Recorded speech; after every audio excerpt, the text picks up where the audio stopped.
will be our first presenter officially. And she comes, please may you clap for her.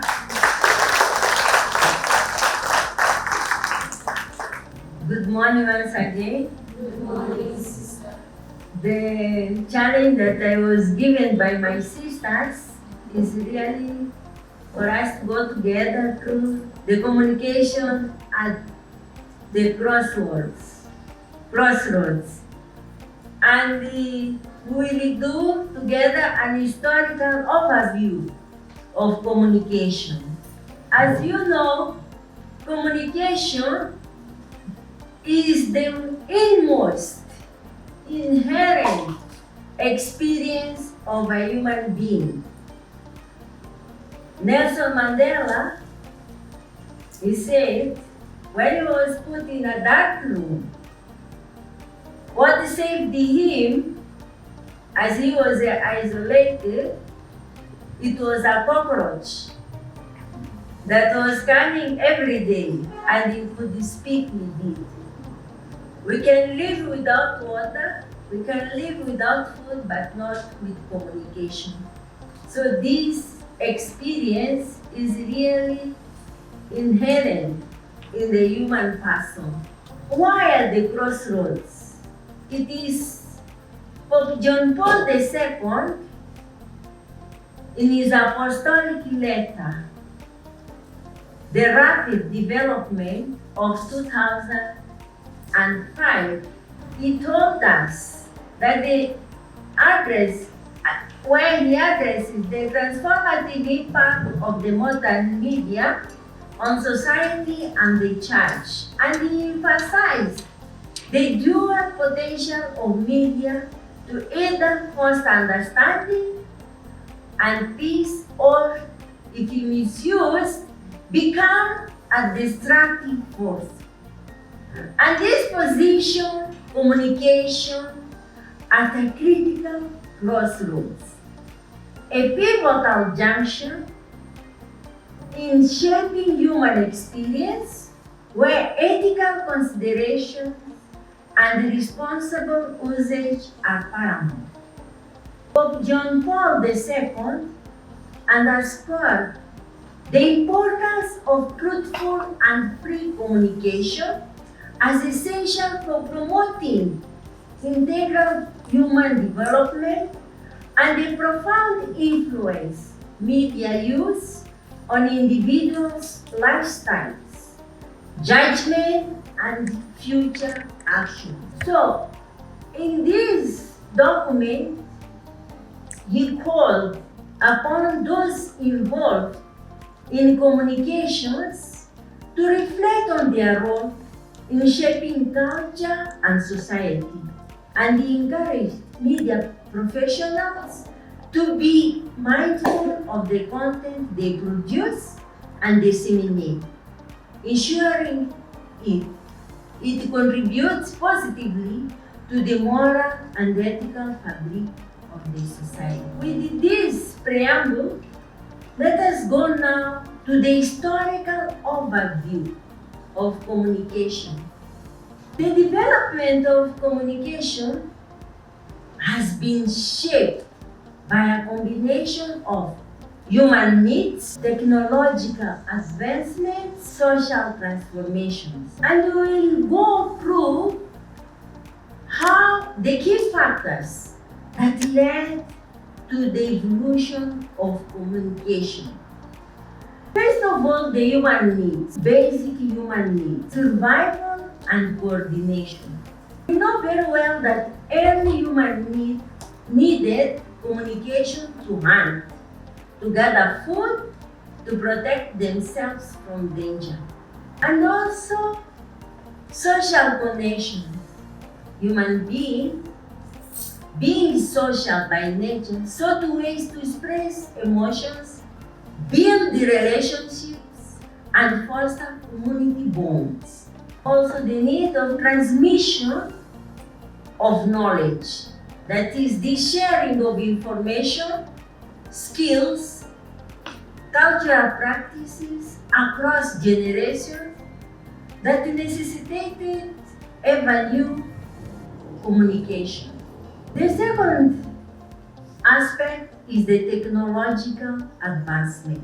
The invention of tools as creation of symbols such as cave paintings and petroglyphs mark the first technological step towards communication. Writing systems.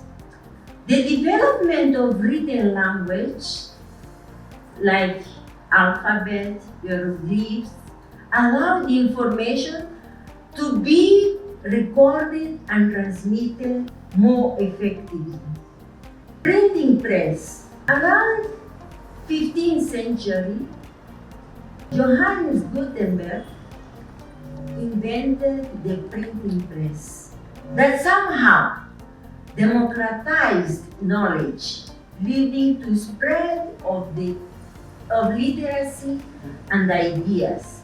Electronic and digital innovations, technologies like the telegraph, telephone, radio, television, and the internet revolutionized communication. Economic and social changes, trade and commerce, the networks expanded to it, the need for standardized system of communication like letters, maps, grew. And also the phenomenon of urbanization. Growth of the cities increased the need for more organized and formal ways of communication, as well as globalization.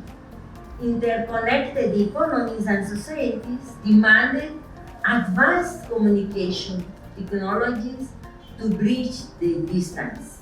The scientific discovery led to innovations in physics, chemistry, engineering, and brought breakthroughs like telegraph, electricity, and wireless communication. Also, another key factor is education and literacy. Literacy rose, communication shifted from oral traditions to written and mass communication system.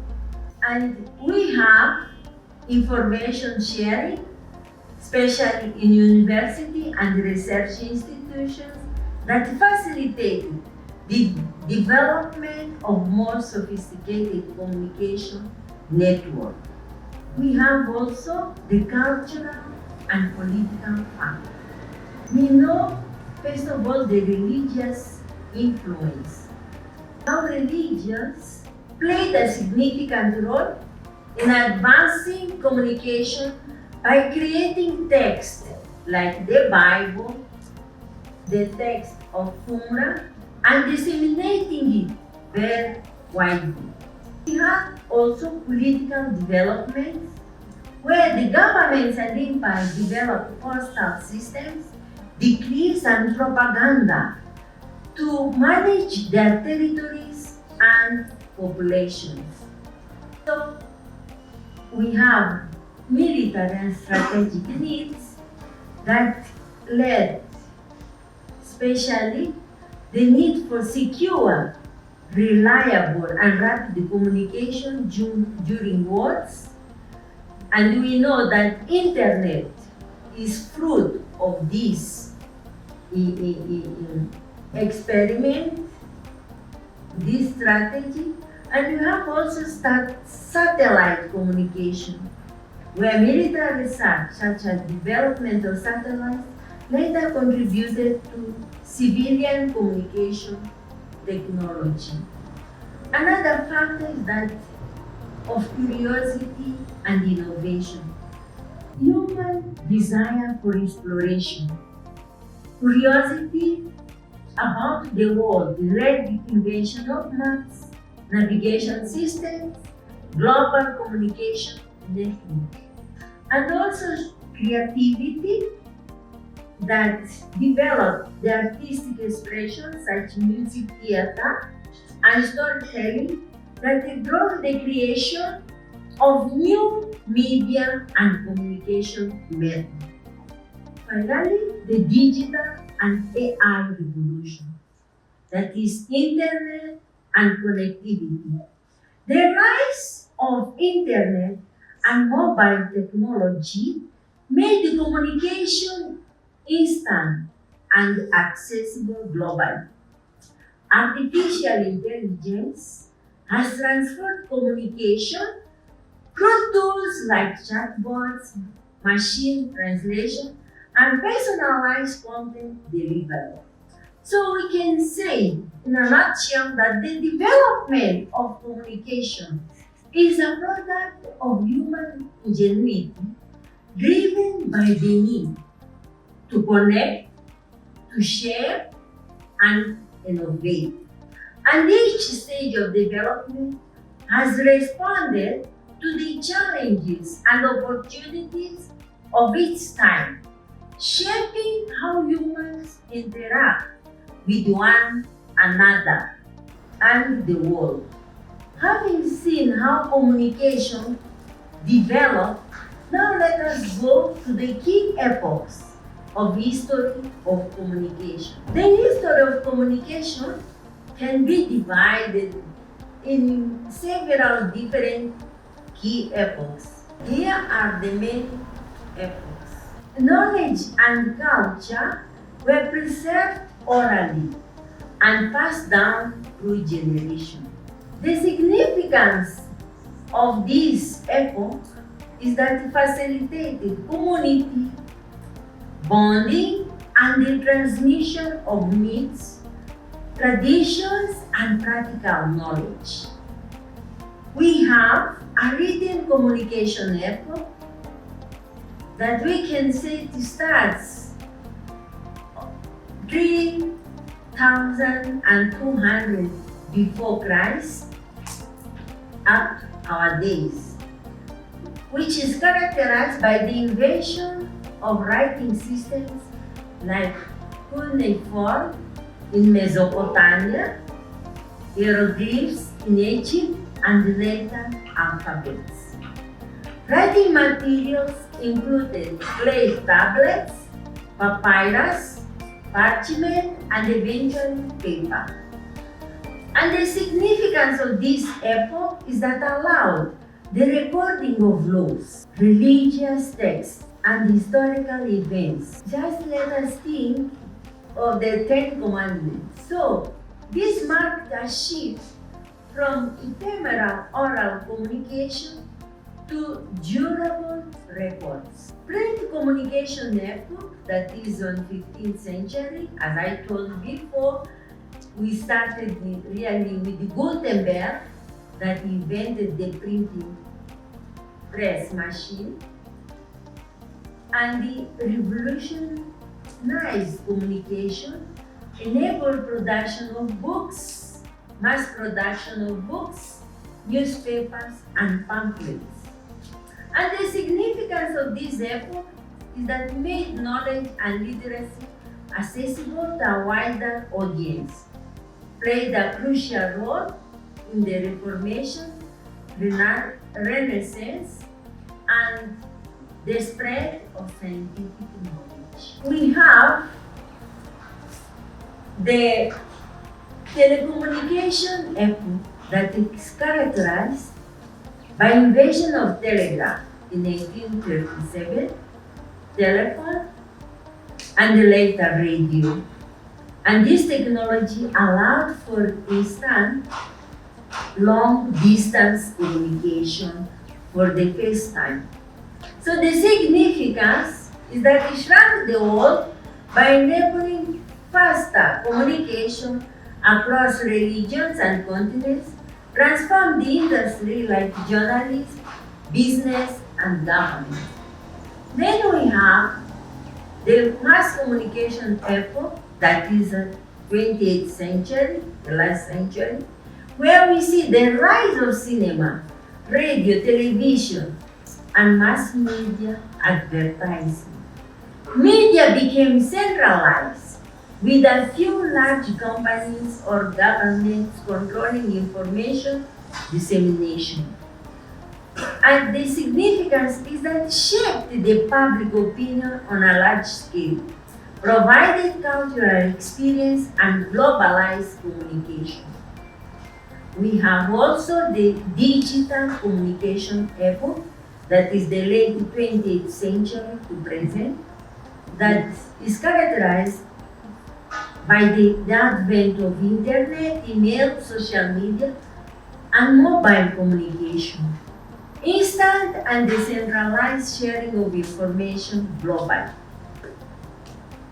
The significance of this epoch is that it empowered individuals to create and share content, transformed industry like education, commerce, and entertainment, raised ethical challenges like misinformation, data privacy, and digital divides.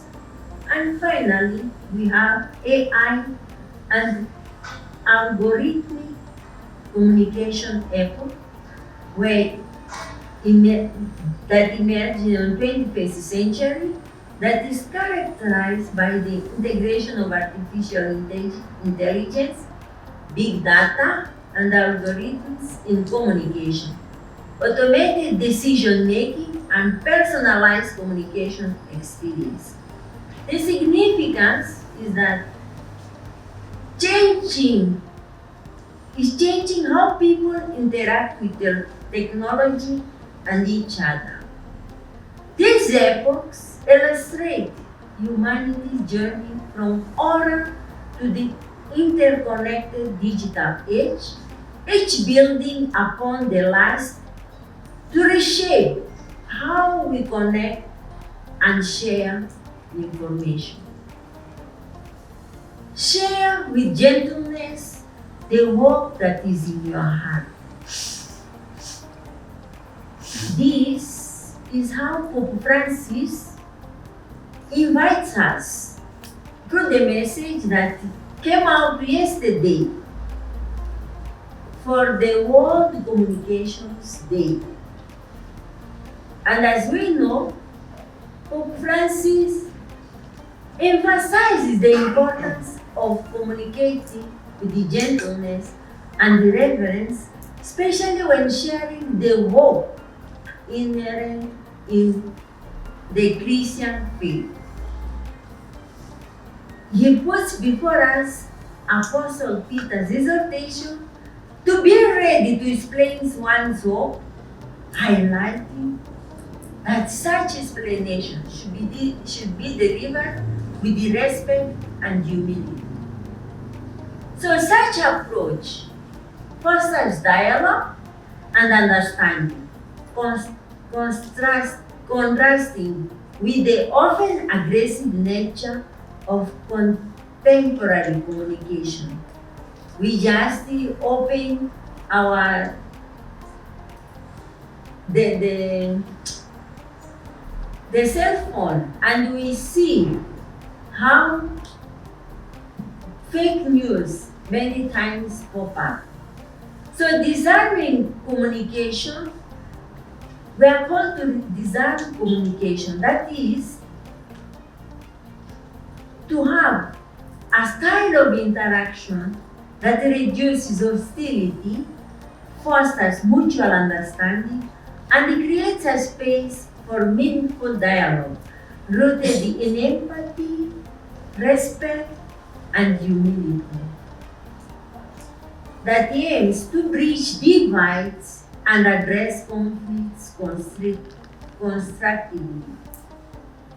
So, as a way of conclusion, rapid development of communication and subsequent invention of different means of communication posed to the Church, and especially to the daughters of St. Paul, audacity in being at the crossroads, thus searching how to respond to the needs of the people and the light of the gospel, especially at the peripheries of human existence.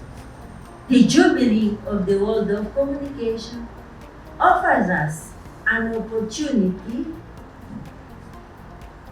to renew one's commitment to be herald of hope that does not disappoint.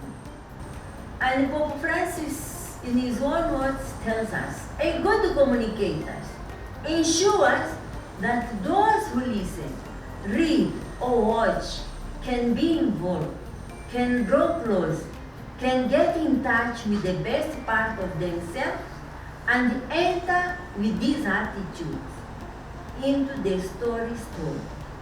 Communicating in this way helps us to become pilgrims of hope, which is the motto of the present Jubilee. And that's why communication is inherent to every human being. Thank you very much.